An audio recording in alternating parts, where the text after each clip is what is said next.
today?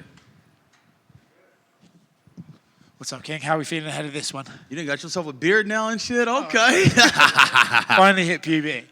Yeah. First of all, talk to us about the emotions heading into this one. It's a big card. It's back in Las Vegas. You fought here 100 times already. Talk to us about the emotions heading into fight week. The emotions. Interesting. I don't got emotions, you know? I'm not afforded emotions, bro. Like, I've been in this industry like 12 years. I done seen everything. I know how this shit run, you know? And if I had emotions, trust me, y'all have been out of here, you know, with emotions. I just understand the way the world works. And you just kind of got to go with the system, you know? I don't know if that makes any sense. I'm talking in code. And if you know, you know. If you don't, you don't. Well, I feel like if you know about the world, or certainly about the fight world, you know that sometimes you see veterans paired up against these guys that they like to see cooking, and they kind of want to pair them off and see, can the young guy beat the veteran? Do you think maybe that's the case on Saturday night? They got a young guy they're interested in and seeing what he can accomplish? Yeah. They're trying to see what he can do, you know? You're kind of getting somewhere around you're getting warm. You're getting warm, but we're getting there. I feel like you don't really need any motivation to come and feel like you want to prove something to the world and show people how skilled you are. But when, you know, they had the Paddy fight, same sort of vibe, right? When do you think maybe like, oh, they're kind of trying to build someone off me? Does that make you want to come in here and be like, no, reminder, I'm still at the top of the game? Yeah. I'm just a contract killer, bro. I'll be at my house, you know, and they'll call me and say, hey, we got a contract for you. You know, go out there and fulfill your obligations. Do what you need to do. And that's all I'm doing, simply. Obviously, we've had the name change King. It's been around for a while now, but, you know, it used to be Bobby King as the nickname Green. Do you have to get a new nickname now that your name is officially King? Are we going to be King Bobby Green now, or how do we make it work? I fucking don't know, bro. I don't fucking know. Be honest, it's like, I got into it with like a lot of dudes in my hood. And we was a bunch of black guys in a circle. And I go, hey guys. Because if you tell a black man he's not a king, he'll look at you crazy. He might even punch you in your face, you know? And we feel like we're naturally kings. And I'm like, I don't agree. I feel like if you're going to be a king, you got to have a castle, you know? Where's your castle if you're a king, you know?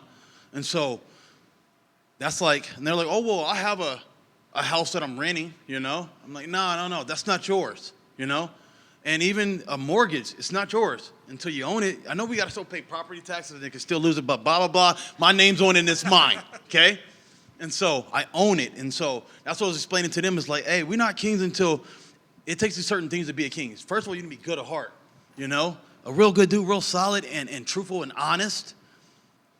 You're willing to help people and take care of a village. I took care of so many people, you know, helped so many people. And then top of that is having that castle to show the people that I earned this, you know. And so that's the reason I changed my name is just I want to do something different. And some people call me Bobby. Some people call me King. I don't give a fuck, bro. It's just like, it's just for shits and giggles. Who cares? I don't care. Not to get too deep on this, but you say about you take care of a lot of people and stuff like that. Sometimes we see in combat sports, you know, guys take care of everyone around them, and slowly but surely those people take advantage or they take it for granted. Do you ever have to stop yourself and be like, well, I want to look after these people because they're appreciative, but I have to make sure that I'm not ever giving too much to too many people? Yeah, exactly. It's a funny game with people, you know, especially when you got some money. You know, everybody got an issue, and you're the one that can fix it. And so it's a real funny game and seeing between love and not love. And sometimes that's real hard to see. You think everybody loves you, but you start finding out as these roads get dark and stuff, you know, everyone's looking out for everyone else, you know. We're all looking out for ourselves. Best of luck on Saturday, man.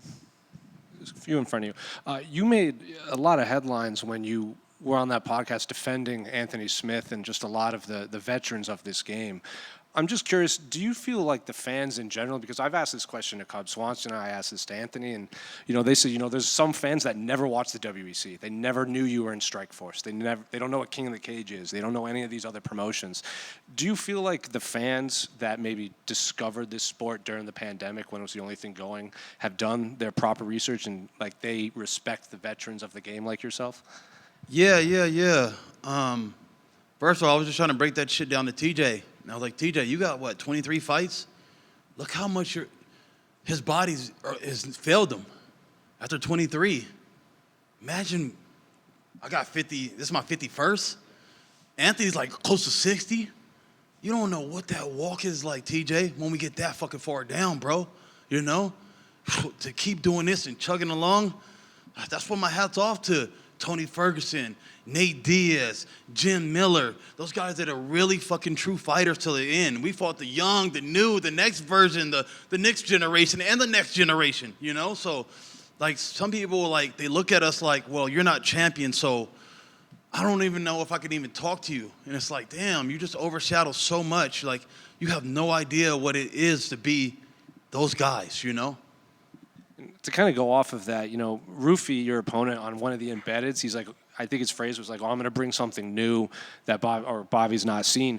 But he was 11 when you made your pro debut. Sheesh. So do you think that's just like young fighters hear fighters say stuff like that and they think that's what they have to say? Because like realistically, what could a fighter like Mauricio Ruffy bring that you haven't seen inside of a cage? That's crazy. I was telling him the same thing. I'm going to show you something that you ain't seen. You know, I know you've seen my fights, but everyone will say, like, once they got in it with me, it was totally different, you know? It's different when we're getting into the actual fight, you know? And so what I do want to tell him, because I heard he was saying, like, I'm going to be talking shit to him, and I'm like, bro, I don't talk shit to anybody. I don't know where y'all got this narrative for me. Like, I'm a good dude, bro, and I don't got no disrespect or hate for nobody, you know? I just tell truths when I'm in there. If you talk to anybody that's fought with me, I didn't talk shit to them. I'll just be like, that was okay. I say it's okay. I'm be honest, like, it's okay. Or if I say it was good, I'm like, okay, that one was good.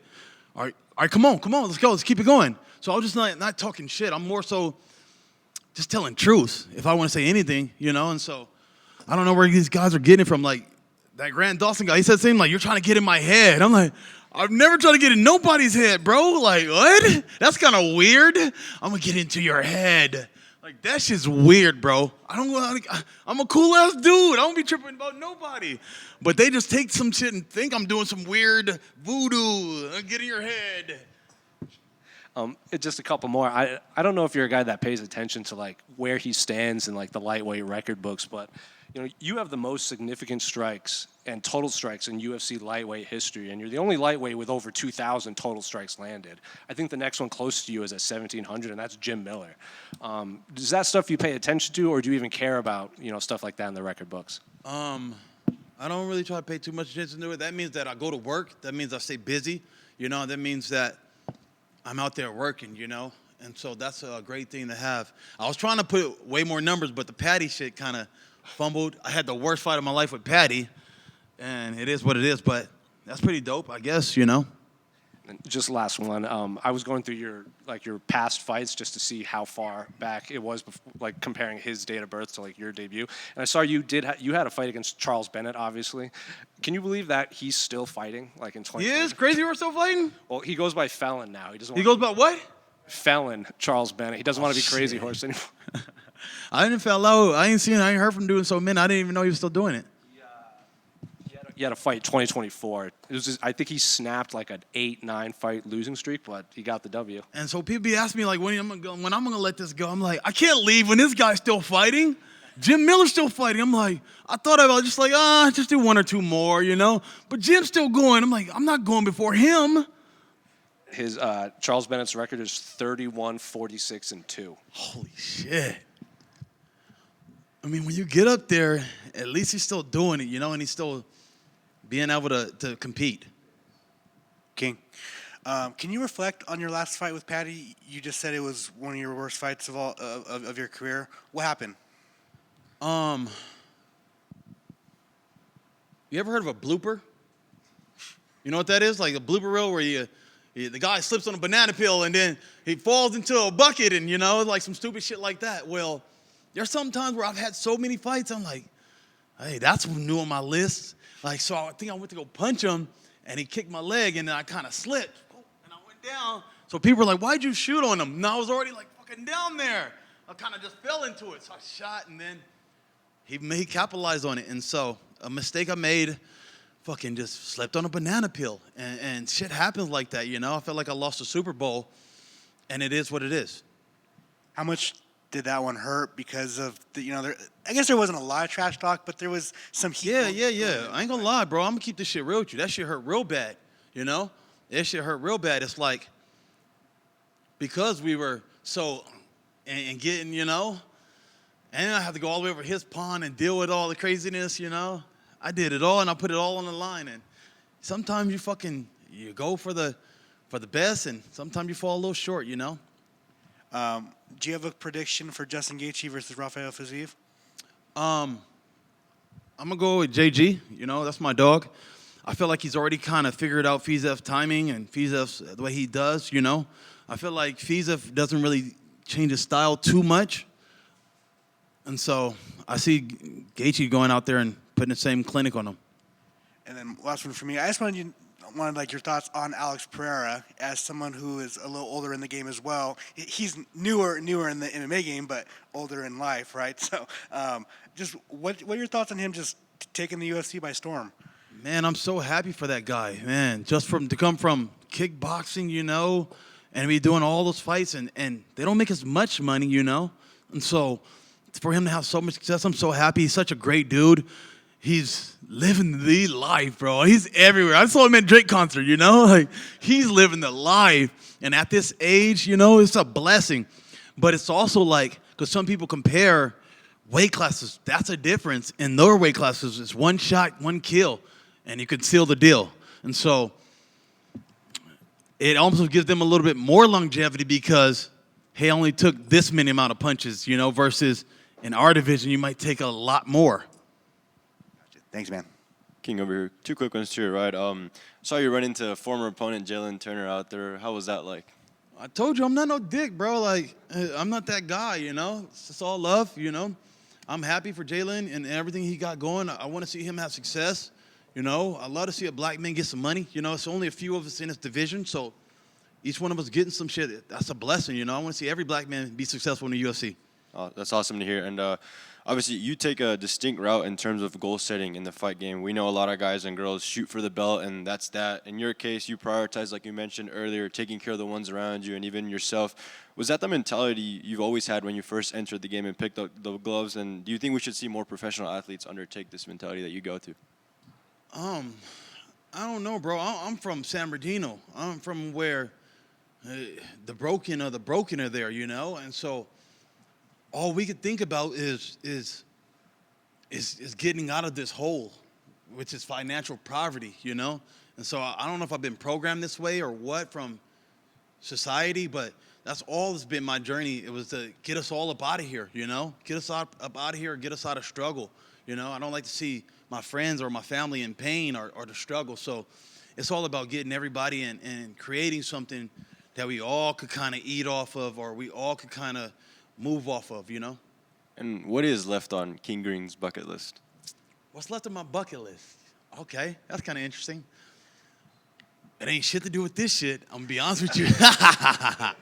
Like, I fight, but I fight to secure people's lives, I got all my kids at home. I'm running an apartment complex. Getting ready to buy a club. Like, I'm doing all kind of things. I got 27 chickens. I'm working on farm stuff. Like, I got 1,000 things I'm doing. So those are things on my list to make sure that I seal the deal on all those things. That everything I set out to do, I did, Thank you. King over here. So all these businesses and the apartment complex, all that's in the Inland Empire? Yeah. I got a house in LA I bought. And I got a house in Vegas that I'll be out here in Vegas too. And then, but everything else is in the IE, I'm not going nowhere. I started here, and I want to show the people that I'm born here, and I'm still going to be here till I die, What are some of the biggest changes you think need to be brought to the IE? Biggest changes, you talking about like the community and stuff like that? Could be community, could be politics and policy. I was just saying, like, we just need better role models, Like me, I run through my city, I run through the city. I don't be running on treadmills. I run through the city like Rocky. And I'm hoping some little kid will see me, I'll be running out there with my music, my headphones, and they be like, beep, beep, beep. And I'm like, what's up, And I'm like, man, maybe one day I want to be like that guy instead of trying to be a gangster, trying to be a drug dealer, maybe you can do this fighting shit. Maybe it'll get you out of the same shit it got me out of. Ruffy and his whole team are undefeated in the UFC so far. What would it mean to you to be the one to hand the whole team that first L? It is what it is, bro. We're going to get out there and we're going to scrap. It's all in God's plans, you know. I like what they're doing as a team. I like how they move, you know, and I love their little swag. I keep seeing these fucking glasses everywhere and shit, you know. I like their swag, you know. They're doing their thing. Hats off to them. We come to fight, and when we lock in and we lock up, the better of the skills will prevail. You say you don't talk trash, so can I ask, who would you say you talk the most truth to out there in the octagon? He don't speak English like that, so it's like, with this guy, I'm like, what do I need to say to him, you know? I don't really got much to say to him, so it's like, he don't even speak English like that. And I speak a little bit. I'm not saying obrigado, you know? I just learned a new one, was boa sage. So I'm still learning Brazilian from my instructor, but it ain't much for us to say but to fight. So you would be willing to talk truth in Portuguese if you get better at it? I guess so. All right, thank you guys.